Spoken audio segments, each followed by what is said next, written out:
তো এবারে টপিক দিয়েছে in any metric space every closed sphere is a closed set. আমরা এর আগে দেখিয়েছিলাম প্রত্যেকটা open sphere open set. Similar to that, just ওপেনটাকে ক্লোজ দিয়ে শিফট করিয়ে নাও, তাহলে তুমি ওকে প্রমাণ করতে হবে প্রত্যেকটা ক্লোজড স্ফিয়ার হচ্ছে ক্লোজ সেট।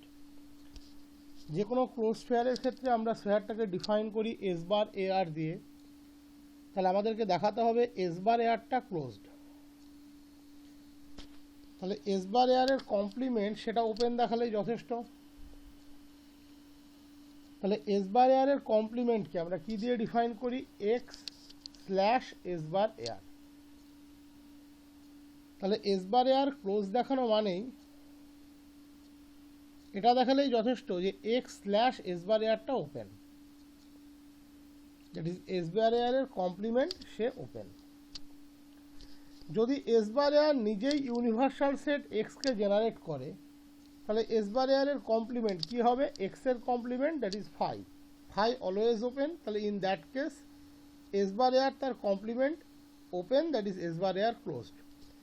আবার এই প্রমাণটুকু এখানে না লিখলেও চলে, তার কারণ হচ্ছে এস বার এ আর যদি এক্স হয়, আমরা জানি এক্স ইটসেলফ ক্লোজড, আমরা অলরেডি প্রমাণ করে এসেছি যে এক্স ইটসেলফ ক্লোজড, তাহলে এস বার এ আর ক্লোজড। ওকে, সেই মানে ঘুরিয়ে নাক দেখানো। আমি ডিরেক্টলিও বলে ফেলতে পারতাম, বাট প্রমাণ এভাবেই চলে আসছে জন্মান্তর ধরে, এগুলোই করা হয়। যদি এস বার এ আর টোটাল ইউনিভার্সাল সেটটাকে জেনারেট করে, তাহলে ক্যাপিটাল এক্স এখানে টোটাল স্পেস, দ্যাট ইজ এমন কোনো লিমিট পয়েন্ট নেই যে ক্যাপিটাল এক্সের মধ্যে থাকবে না, তাহলে এস বার এক্স এ আর অটোমেটিক্যালি ক্লোজ, কারণ এক্স নিজে ক্লোজ, কারণ এক্স এখানে একটা স্পেস। স্পেস মিনস তার এমন কোনো লিমিট পয়েন্ট থাকবে না যে তার মধ্যে নেই। আবার এভাবে বলা যায় যে in that case S bar এ আর এর কমপ্লিমেন্ট হচ্ছে এক্স এর complement, that is phi. Phi open, তাহলে S bar A R open. That এই কনসেপ্টটার উপরে আমরা বসাচ্ছি যে এ ক্লোজ হলে এর কমপ্লিমেন্ট ওপেন হবে। যদি এস বার এ আর এর complement not equals to phi হয়, দ্যাট ইজ এস বার এ আর এর কমপ্লিমেন্টের মধ্যে অ্যাটলিস্ট একটা এলিমেন্ট থাকে। এস বার এ আর এর complement not equals to phi, তার মানেই এক্স স্ল্যাশ এস বার এ আরটা নট ইকুয়ালস টু ফাই, কারণ এস বার এ আর এর কমপ্লিমেন্ট মিনস এক্স থেকে এস বার এ আরকে বাদ দেওয়া। যে কোনো সেটের কমপ্লিমেন্ট মানেই তাই হয়, তার ইউনিভার্সাল সেট থেকে সেই সেটকে বাদ দেওয়া।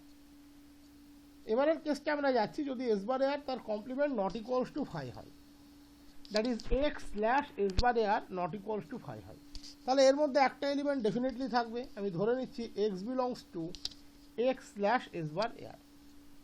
তাহলে এখানে এক্সটা ক্যাপিটাল এক্স এর মধ্যে আছে, কিন্তু এস বার এ আর এর মধ্যে নেই। এক্সটা ক্যাপিটাল এক্স এর মধ্যে আছে, কিন্তু এক্সটা এস বার এ আর এর মধ্যে নেই। প্রথমে যেটা মনে রাখতে হবে যে এস বার এ আর কিন্তু close set, that is S bar এ আর এর মধ্যে কোনো এলিমেন্ট যদি এক্স থাকে, তাহলে তার ক্ষেত্রে কি হবে? Distance between x and A less equals to R. তাহলে নেই, তাহলে এক্ষেত্রে কি হবে? Distance between x and A purely greater than আর।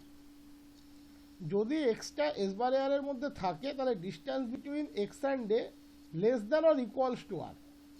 তাহলে যেহেতু নেই, তাহলে definitely purely greater than R. এটা তোমাকে প্রথম বুঝে নিতে হবে, এটা যে কেউ বুঝতে পারে। নেগেশন, ওটা যদি থাকে তাহলে লেস ইকুয়ালস টু আর, তাহলে না থাকলে purely greater than R. That is D of X A minus R greater than 0। আমি ধরে নিচ্ছি R dash equals to D of X A minus R, তাহলে R dash automatically greater than 0। আমরা prove করব এই এক্সকে সেন্টার করে আর dash radius নিয়ে একটা ওপেন স্ফিয়ার এস এক্স আর ড্যাশ পাওয়া সম্ভব, যে X slash S bar A R, that is S bar A R তার কমপ্লিমেন্টের মধ্যে কন্টেন্ট থাকবে। এস বার এ আর তার কমপ্লিমেন্টের মধ্যে কন্টেন্ট থাকবে। তাহলে কি হবে? আমরা এক্সটাকে নিয়েছিলাম এক্স স্ল্যাশ এস বার এ আর এর মধ্যে, that is S bar A R তার কমপ্লিমেন্টের মধ্যে। আমরা প্রুভ করতে চলেছি ওই এক্সকে সেন্টার করে আর রেডিয়াস নিয়ে একটা ওপেন স্ফিয়ার পাওয়া সম্ভব, যে এক্স স্ল্যাশ এস বার এ আর এর মধ্যে থাকবে, দ্যাট ইজ এস বার এ আর এর কমপ্লিমেন্টের মধ্যে থাকবে। তার মানে ওই এক্সটা এস বার এ আর এর কমপ্লিমেন্টের কি? Interior point, that is S bar এ আর এর কমপ্লিমেন্ট ওপেন, এস বার এ আর ক্লোজ। এটাই আমরা দেখাতে যাচ্ছি। তাহলে আমরা প্রুভ করতে চলেছি বা প্রুভ করতে চাইছি S X comma R dash content in X slash S bar A R. তাহলে এটার জন্য আমরা একটা এলিমেন্ট ওয়াই ধরে নিলাম এস এক্স আর ড্যাশের মধ্যে। তাহলে distance between x and y less than r dash, that is distance between x and y less than dxa minus r, that is r less than dxa minus dxy. Triangle inequality বলছে dxl is equals to আমরা লিখতে পারি dxy plus dya, that is dya মানেই আবার dy কারণ d একটা metric, that is dxa minus dxy less equals to distance between a and y. এটা কিভাবে আনলাম মুখে মুখে কিন্তু বলে দিলাম।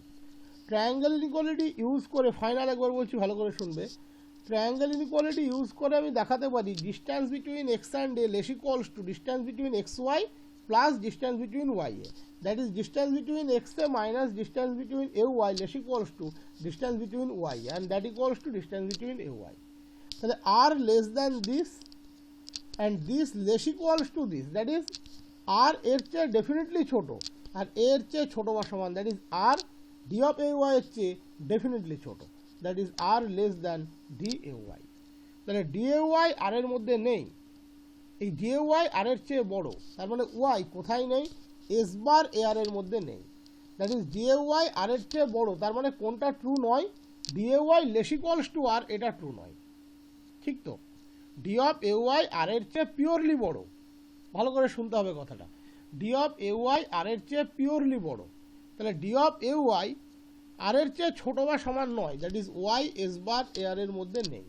ওয়াই নিয়েছিলাম কোথায়, এস এক্স আর এর মধ্যে, ওয়াই কার মধ্যে পেলাম না, এস বার এ আর এর মধ্যে পেলাম না, তাহলে ওয়াই যদি এস বার এ আর এ না থাকে তাহলে আছে কোথায়, এস বার এ আর এর কমপ্লিমেন্টে আছে, তাহলে ওয়াই এস এক্স আর ড্যাশের মধ্যে থাকলে ওয়াই এস বার এ আর এর কমপ্লিমেন্টে আছে, দ্যাট ইজ ওয়াই আছে এক্স স্ল্যাশ এস বার এ আর এ, তাহলে নিয়েছিলাম এস এক্স আর এ, পেলাম কোথায়, X slash S x r ড্যাশে নিয়েছিলাম, সরি ওয়াই নিয়েছিলাম এস এক্স আর ড্যাশে, ওয়াই পেলাম কোথায়, এক্স স্ল্যাশ এস বার এ আর এ, দ্যাট ইজ এস বার এ আর এর কমপ্লিমেন্টে, তার মানে S x R dash subset of X slash S bar A r, এখানে আর নয় এটা আর ড্যাশ হবে, এটা কারেকশন করতে হবে। তাহলে এক্সকে সেন্টার করে আমরা একটা ওপেন স্ফেয়ার এস এক্স আর ড্যাশ পেলাম যে X slash S bar A R, that is S bar এ আর এর কমপ্লিমেন্টের মধ্যে আছে, এখানেও এটা আর এর পরিবর্তে কিন্তু আর ড্যাশ হবে, কারেকশন হবে দুটো, এটা আর ড্যাশ, এটা আর ড্যাশ, দ্যাট ইজ এক্সকে সেন্টার করে একটা ওপেন স্ফেয়ার পেলাম এস এক্স আর ড্যাশ যে এক্স স্ল্যাশ এস বার এ আর এর মধ্যে আছে, দ্যাট ইজ এস বার এ আর এর কমপ্লিমেন্টে আছে। তাহলে এস বার এ আর এর মধ্যে নিয়েছিলাম এক্স, সরি এস বার এ আর এর কমপ্লিমেন্টে নিয়েছিলাম এক্স, এস বার এ আর এর কমপ্লিমেন্ট মানেই কিন্তু এক্স স্ল্যাশ এস বার এ আর, তার মধ্যে নিয়েছিলাম এক্স, তাকে সেন্টার করে একটা ওপেন স্ফেয়ার পেলাম ওর মধ্যে, তাহলে এক্সটা হলো এস বার এ আর এর কমপ্লিমেন্টের interior point, that is X slash S bar এ আর এর ইন্টেরিয়র পয়েন্ট, তাহলে এস বার এ আর এর complement that is X slash S bar এ আরটা ওপেন, এস বার এ আরটা close, proof complete. Closure of a set, আমরা প্রত্যেকেই ক্লোজারের ডেফিনেশনটা জানি, একটা সেটের যত অ্যাডহেরেন্ট পয়েন্ট আছে তাদের কালেকশনটাকে আমরা বলি closure of a set, that is adherent point isolated পয়েন্টও হতে পারে, লিমিট পয়েন্টও হতে পারে। আমরা জানি অ্যাডহেরেন্ট পয়েন্টের ক্ষেত্রে s x r intersection a always not equals to phi হবে, যদি আইসোলেটেড পয়েন্ট হয় তাহলে ডেফিনেটলি এক্স থাকবে, অনেকবার বলে এসেছি অ্যাডহেরেন্ট পয়েন্টের ডেফিনেশন বলার সময়তে, আর যদি লিমিট পয়েন্ট হয় তাহলে এক্স বাদে একটা পয়েন্ট থাকবে, that is s x r intersection a always not equals to phi হবে। তাহলে আমরা প্রথমে অ্যাডহেরেন্ট পয়েন্টের ডেফিনেশনটাকে ল্যাঙ্গুয়েজ ফর্মে দেখে নিই। Let X d be a metric space and a subset of X, the collection of all adherent points of a is called the closure of a, একটা set এর যত অ্যাডহেরেন্ট পয়েন্ট আছে তাদের কালেকশনটাকে আমরা বলি এর closure. Since an adherent point of the set a is either the isolated point of a or the limit point of a, তাহলে আমরা আগেই বলেছি অ্যাডহেরেন্ট পয়েন্ট সেটের মধ্যে থাকতেও পারে নাও থাকতে পারে, কারণ অ্যাডহেরেন্ট পয়েন্টটা যদি আইসোলেটেড পয়েন্ট হয় তাহলে সেটের মধ্যে ডেফিনেটলি থাকবে, বাট অ্যাডহেরেন্ট পয়েন্টটা লিমিট পয়েন্টও হতে পারে, ইন দ্যাট কেস কিন্তু সেটের মধ্যে থাকতেও পারে নাও থাকতে পারে, কারণ কোনো সেটের লিমিট পয়েন্ট সেটের মধ্যে থাকবেই এরকম কোনো গ্যারান্টি নেই, লিমিট পয়েন্ট সেটের মধ্যে নাও থাকতে পারে। কিন্তু মাথায় রাখতে হবে লিমিট পয়েন্টকে বেস করে আমরা যদি কোনো ওপেন স্ফেয়ার নিই সে এ স্ল্যাশ এক্সের সাথে একটা নন এমটি ইন্টারসেকশন দেবে, that is the definition of limit point. আর আইসোলেটেড পয়েন্টের ডেফিনেশন হচ্ছে ওই পয়েন্টকে বেস করে আমরা একটা ওপেন স্ফেয়ার পাবো যে এ এর সাথে শুধুমাত্র ওকে ছাড়া কাউকে কন্টেন করবে না, দ্যাট ইজ আইসোলেটেড পয়েন্ট যদি হয় এক্স তাহলে এস এক্স আর ইন্টারসেকশনে আমার অনলি এক্স দেবে, আর যদি লিমিট পয়েন্ট হয় তাহলে এক্স বাদে একটা পয়েন্ট দেবে, that is in either case s x r intersection a not equals to phi হবে। আইসোলেটেড পয়েন্ট হলে ওই থাকবে, লিমিট পয়েন্ট হলে ও বাদে অন্য কেউ থাকবে, that is in either case s x r intersection a not equals to phi হবে। এটা আমি অ্যাডারেন্ট পয়েন্টের ডেফিনেশন সময়তেও বারবার বলেছি। তাহলে আমরা ক্লোজারের ক্ষেত্রে অলওয়েজ পাবো s x r intersection a not equals to phi. আবারও বলছি, যদি আইসোলেটেড পয়েন্ট হয় তাহলে এক্স থাকবে, আর লিমিট পয়েন্ট হলে এক্স বাদে অন্য কেউ থাকবে, that is in either case for all r greater than zero s x r intersection a not equals to phi হবে। ওকে, তাহলে ক্লোজারটাকে আমরা এ ইউনিয়ন ডেরাইভ সেট দিয়ে ডিফাইন করি, বা সিএলএ বা এবার দিয়ে ডিফাইন করি। তাহলে কোনো এক্স যদি এবারে থাকে তাহলে আইদার সে এতে থাকবে অথবা সে ডিএতে থাকবে, দ্যাট ইজ আইসোলেটেড বা লিমিট পয়েন্ট হবে। In either case s x r intersection a not equals to phi হবে। তাহলে ক্লোজারের একটা ম্যাথামেটিক্যাল ডেফিনেশন আমরা এখান থেকে তুলে আনতে পারি যে a bar equals to X belongs to X such that S x r intersection a not equals to phi. ক্লোজারের মধ্যে এক্স এর সেই সমস্ত এলিমেন্টগুলোই থাকবে যারা এ এর সাথে নন এমটি ইন্টারসেকশনকে হোল্ড করে। যদি লিমিট পয়েন্ট হয় ডেফিনেটলি নন এমটি হবে, যদি আইসোলেটেড পয়েন্ট হয় তবুও ডেফিনেটলি নন এমটি হবে। ওকে, তাহলে এটা আমরা এখান থেকে কমপ্লিট করতে পারি। নেক্সট বলেছে properties of closure of a set. X d একটা metric space a subset of X. প্রথমে দেখাতে বলেছে a bar, that is the closure of a, সে ইটসেলফ ক্লোজ সেট হবে। 2 নাম্বার, আমরা ক্লোজডের একটা অ্যানাদার ওয়ার্কিং ডেফিনেশন এখান থেকে পাবো। কোনো সেটের ক্লোজার যদি সেটের সাথে ইকুয়াল হয় তাহলে সেট ক্লোজড হবে, অ্যাজ ওয়েল অ্যাজ কোনো সেট যদি ক্লোজড হয় তার ক্লোজার ইকুয়ালস টু এ হবে, that is a bar equals to a if and only if a is closed.